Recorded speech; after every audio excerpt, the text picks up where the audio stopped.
Let's return to our top story now, Budget 2025. We're pleased to have Alberta Finance Minister Nate Horner joining us now. Minister, thank you for being here. Thank you for having me. All right, well, let's start with the income tax break. For 2 years, you've been saying that the province really couldn't afford to do it. You are now delivering a deficit budget, and yet you've added it in. So how is it affordable now?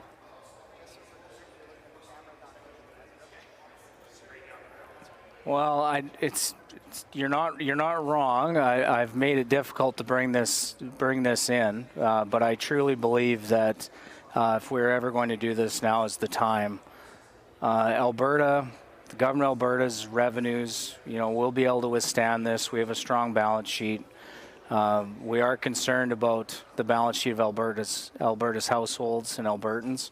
The trade uncertainty, it impacts us, but impacts everybody else as well. We think now is the perfect time. Minister, by your government's own rules, you're only allowed to have a deficit budget under exceptional circumstances like tariffs that would lead to a drastic drop in revenue. But are you not worried that you're worsening the situation by adding this income tax break?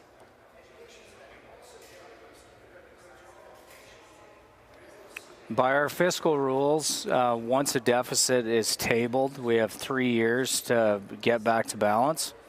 And we're well on our way on that work. There's more work to do, but this is a difficult time for the province, but for Albertans, we want to make sure that we can weather it and they can. And the work isn't done, but that's what the fiscal rules tell me I have to do, and it's what we will do. Okay. This budget takes a 15% American tariff rate into account. Donald Trump is threatening 10 on oil, 25% on other Canadian goods. So can you explain why you've gone with 15%?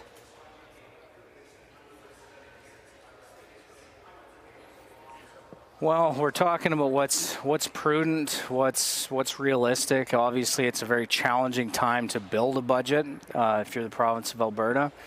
You've seen the commentary, no doubt, from the other provinces talking about using interim supply or potentially running, 2 budgets. We didn't think that was the right path. So with all of the information that we have, and I should be clear, we don't have any information that isn't public. So we're doing what we think is prudent, reasonable. There's many scenarios where 25% may come on for a month or two or a portion of a year, but we have to forecast for the entire fiscal year. So we think with everything that we know today, this is the right place to land, to acknowledge the threat and the impact, and try to make the most credible budget we can for Alberta and Albertans. So you're forecasting a deficit of $5.2 billion, but you've said yourself, I've heard you use the word uncertain times a lot today. You've said that this deficit could rise as high as $9 billion. So what mechanisms are in place if the province is suddenly drowning later this year?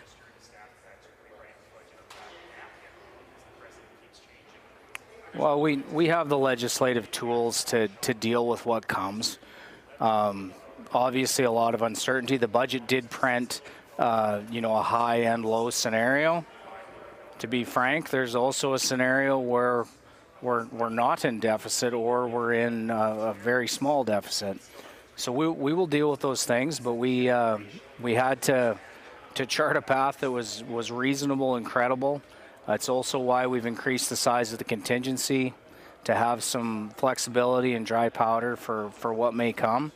But this is, it's the most prudent path that we can lay out for Albertans for right now. We have the most transparent and robust reporting of any province in the country. I'll be back in front of the cameras, no doubt, in July to give the first quarter report. We have the tools to update if need be. Okay. Finance Minister Nate Horner at the Legislature in Edmonton with us tonight. Minister, thank you for joining us.